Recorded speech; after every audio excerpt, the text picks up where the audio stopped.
I welcome you back. We go live to you across the planet from the heart of Newry this morning.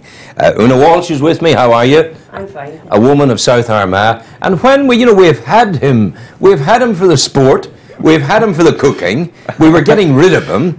He got a whisper that it was South Armagh we were going to talk about. And I said, Damien, you've got to go to your responsibilities elsewhere. He says, no, I'm off today. And I said, how can we talk about South Armagh without having you here? And he told me that I am in for an education in talking to Una Walsh. Una Walsh, you're South Armagh, you live in Mullabon. I live in Mullabon. You would have known my kith and kin, Breege Grant.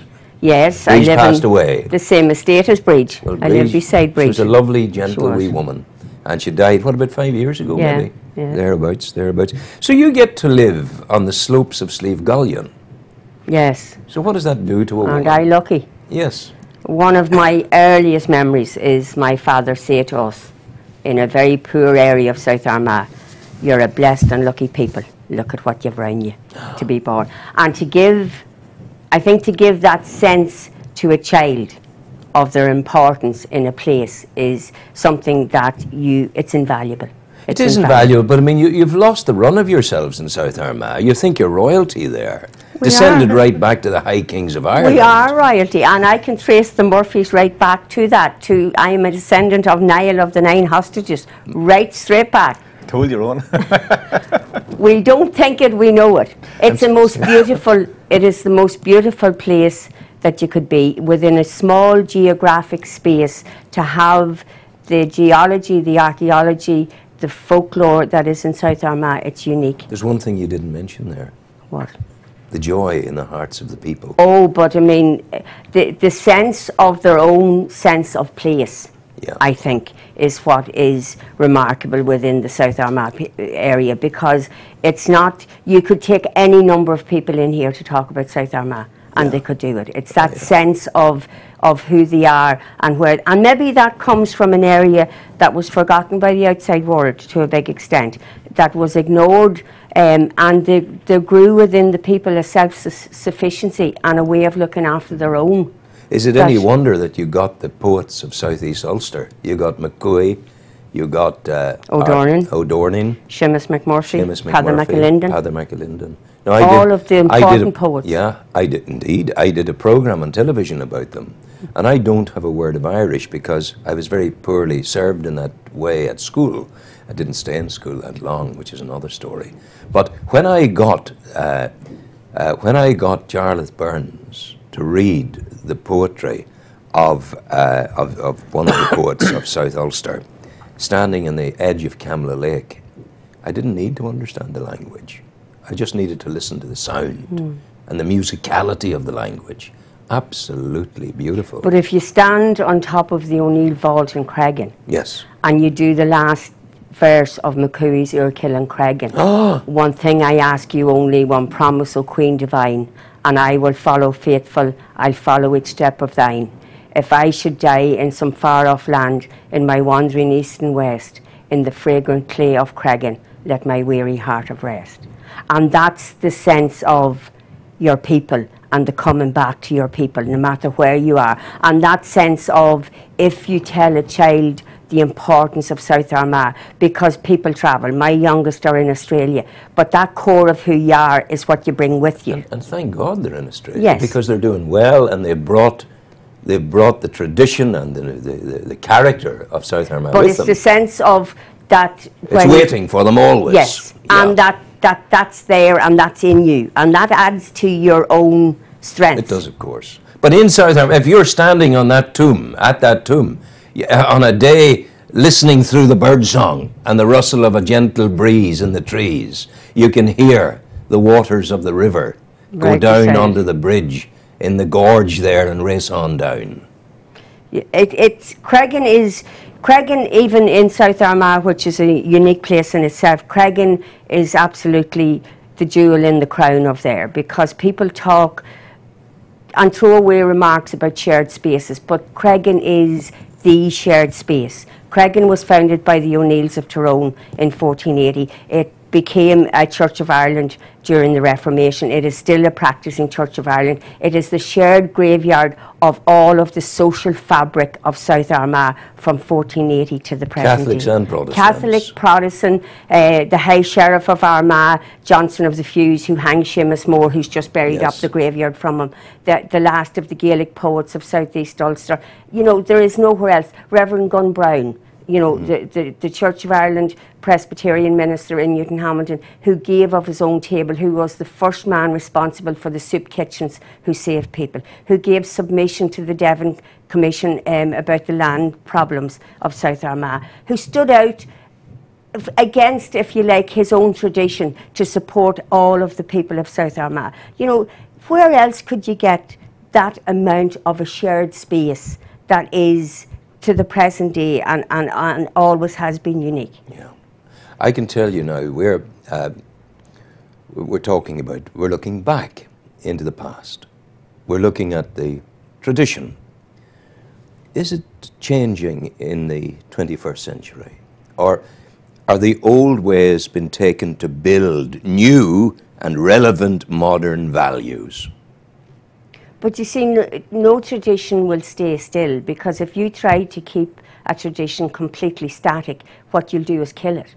And I think in some cases, that's what historical societies with the best of intentions did. They only attracted people who knew the same things as themselves. Yeah. So part of what we will do is to try and attract children, to bring it to children. I've had P7 classes out, P5 classes out. What they will bring back to you is what you've told them, and they will put their own new take on that as well. And that's how it should be. Absolutely. That's how it should be. If it doesn't involve the children, if the children don't feel part of that whole community and all of that entails, then you've done nothing with your traditions. What do you think the people in Manhattan who are watching us now know about Cregan? I think sometimes we underestimate how much the cultural aspect of South Armagh has gone worldwide. I was with a group of Estonians in Cregan in the 70s who could quote Art McCooey's poetry. Wow. I think probably in this small province we have been so inward looking that we haven't looked at other cultures across the world in the same way as other cultures have looked maybe at the Irish culture. And I think the Irish culture is right across the world seen as a very high culture that needs to be respected. So I think Cregan probably is maybe more known than we would realise, and certainly we've had people come to the South Armagh area to go to Ballykeal Dolmen because they knew the dolmen was there, they knew it was, I think that's an older culture than the pyramids. You know, we put young people into school and we teach about pyramids and older cultures, and their older culture is at their back door. Absolutely. You know, and it's remarkable to stand at Ballykeal Dolmen with children and tell them that, to say to them, you know, what year are you in now, 2014, add on 4,000 years. 6,000 years ago, people stood here and made this. And that absolutely, you know, you see the shock on their faces. That, you know, you tell them that 12,000 years ago, the ice was just leaving Ireland, and it was the movement of the ice and the fault that formed Camla Lake. My God. You know, and that they can remember that. Una, it's, you know, I'm sitting here and I'm listening to what you're saying, and you said a few things there that is very prevalent in how we are living in this country today. And you talked about if you look back, you're standing still, sort of. And then you talk about the children and you tell the story to the child, because if you tell a good story to a child, that child will remember that story for as long as that child is alive. And they will put their side to it, and they put their good side to it. You know, and it's just, when you mentioned Cregan, I also have a softer spot for O'Doherty graveyard, and I would have a reason for that, because I have an aunt buried in it, down in Orney. Down, you know, when you're in the Forkill Road, down O'Doherty's Lone and away down there. And my mother she always goes there 4 or 5 times every year. And again, I remember it all being done up in the early 70s, and there's a lot of famous people buried in there too. But It's a beautiful, beautiful, beautiful part of the world, and do you sense in any way, either of you, but especially you, because you seem to be growing out of the ground of Cregan and South Armagh, Una. I would be aware of all sorts of spiritual possibilities. Do you think that people, the modern people of Cregan, have a direct, almost reincarnational contact with the 4,000 years ago that you were talking about? Can it just be that you were spawned in Cregan, dropped in Cregan or that area, and that's it? By chance you have the heart you have, by chance you have the feelings you have. Perhaps it's more than that. Well, perhaps it is, because certainly there is a sense of, I think, whatever tradition you come from, or as they'll talk about, wherever you hang your hat, there is a sense of a people there before you. And that's comforting. Yeah. It's nice to know there's people been there before you. I don't think you pick that up or that sense grows on you. I don't think it's there, you're absorbing it. I think at the very moment of conception within the womb, that's in you. And that's the strength of spirituality and traditionality that comes with the woman you are today and the man you are today. I would say, Rowan, without a shadow of a doubt, that what Una brings to South Armagh, there's people getting paid hundreds of thousands of pounds a year to try and be really good at what they do. And this woman, I know she's from a wee bit further than Mullaban. She comes from Silverbridge, but she lives in Mullaban. You did mention the word spiritual, and I know from being born in South Armagh, we have a kindred spirit about the place, no matter where we go, because we had bad times in South Armagh over the period of time, but the goodness always shone through. And with people like Una, who was able to talk to these East Europeans way back in the 70s, and for them to stand in Cregan and talk about it, there's definitely a linkage, in my opinion, there's a linkage back to the Celtic myths of Ireland, and as you said, spawned from the soul of the ground. Yeah. It's there. This woman aspires to that. This woman, well, to me, she's one of those people that delivers that. And I always love listening to her. Even if I see her in the shop, I'll stop her and she'll tell me a story.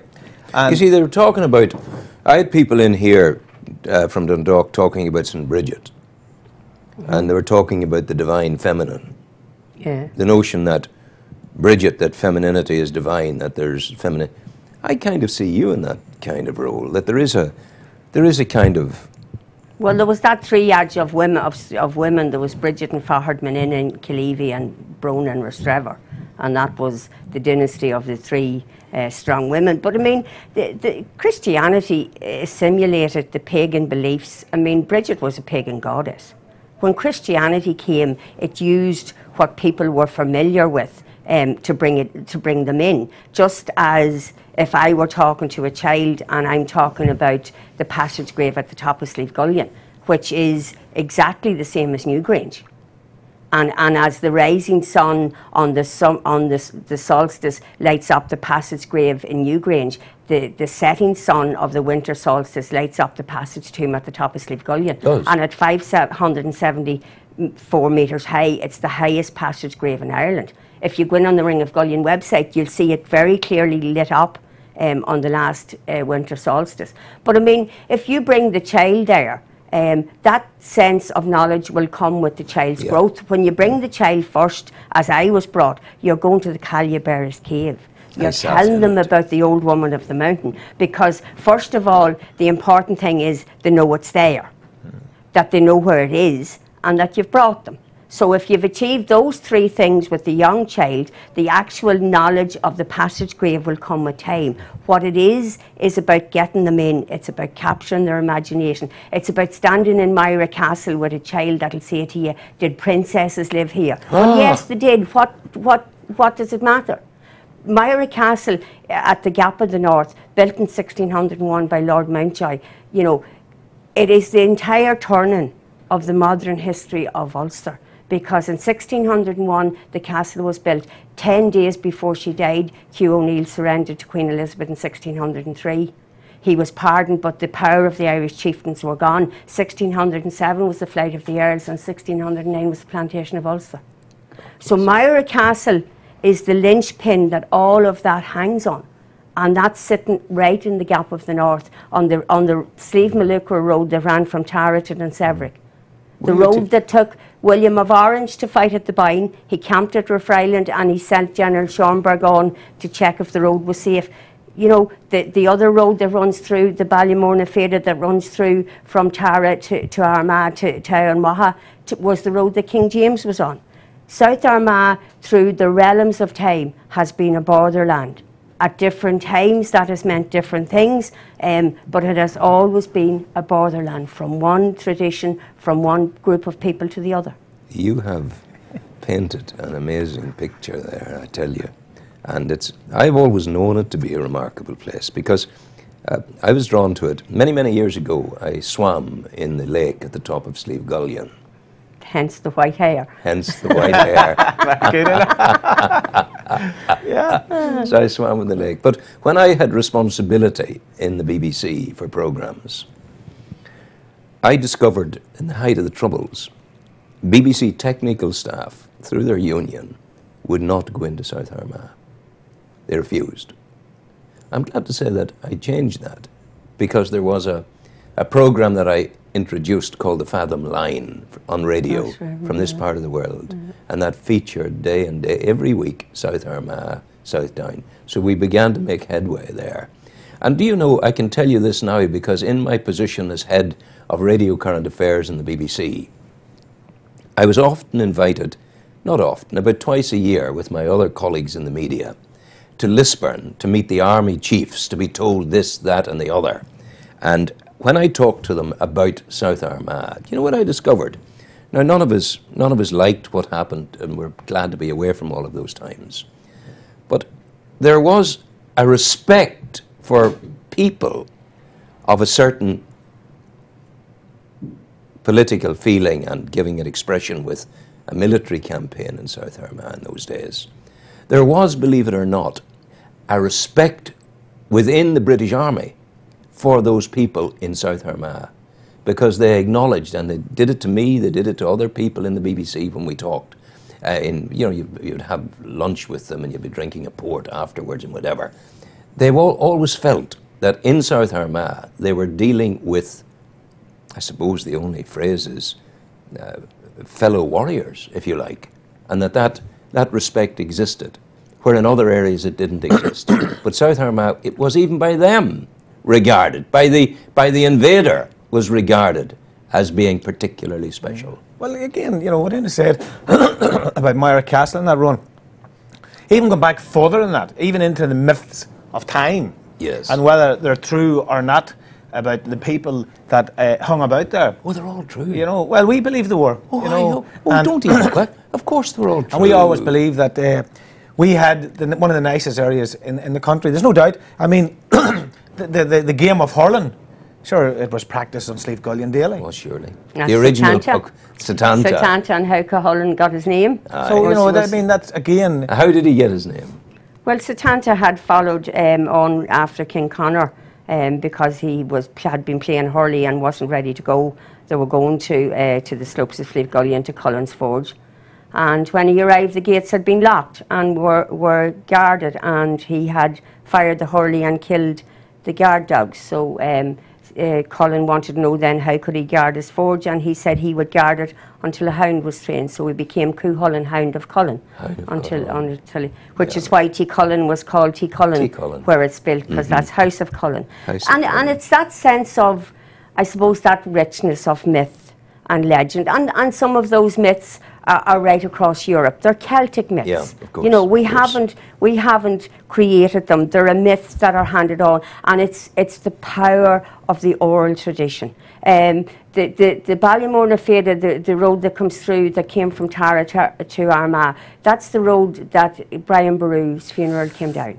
Now, T.G.F. Patterson was the curator of Armagh Museum. Wonderful man. He collected stories across the South Armagh area and wrote up a lot of the archaeology stuff when he was there in the 20s and 30s. He recorded an old woman in Silverbridge, a woman Carraher, and he said she gave him a detailed account of the funeral of Brian Boru. My goodness. He said almost that he felt he was witnessing the funeral as it passed. Now, she had that as an oral tradition from her parents, they had it from their parents. It's that power of the oral tradition that's absolutely invaluable. Yes. Because, you know, the big important world stories get written down.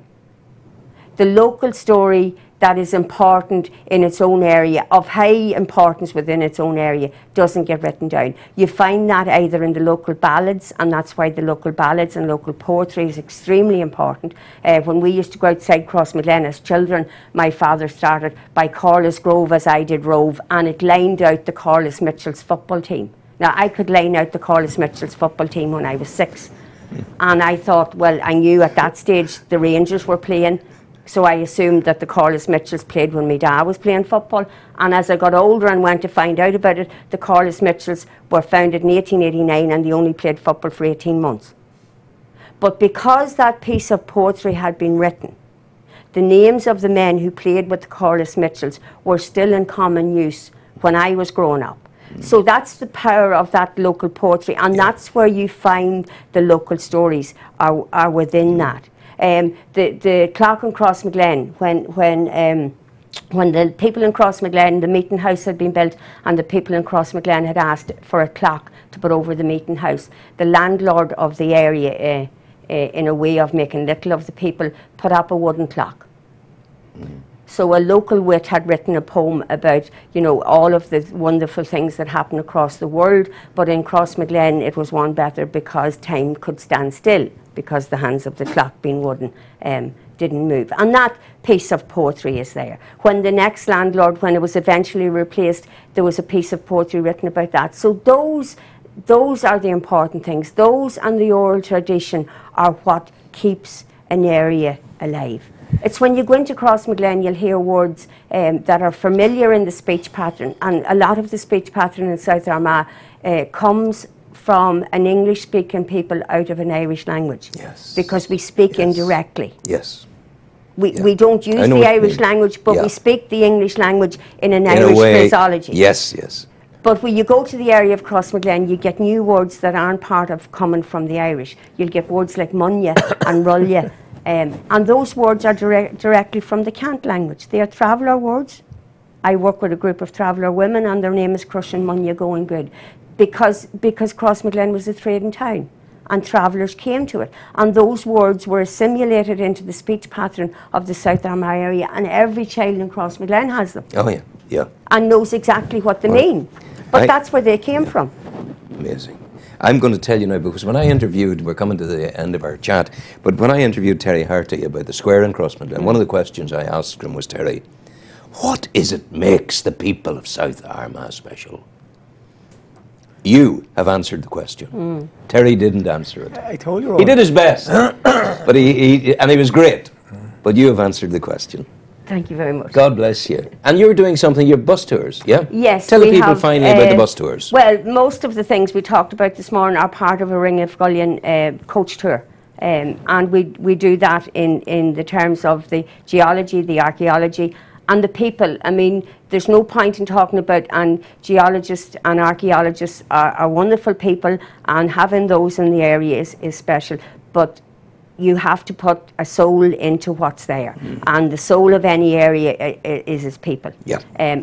So what we do with the historical coach tour is do it in terms of, okay, the very basic facts that you're getting around those you could get off the internet. Yes. And you could go around this yourself. Surely. But what you we're don't get bringing the smells to that on then, the internet. yeah, what we're getting then is what is it like here? What was it like for the people here? What are the traditions like?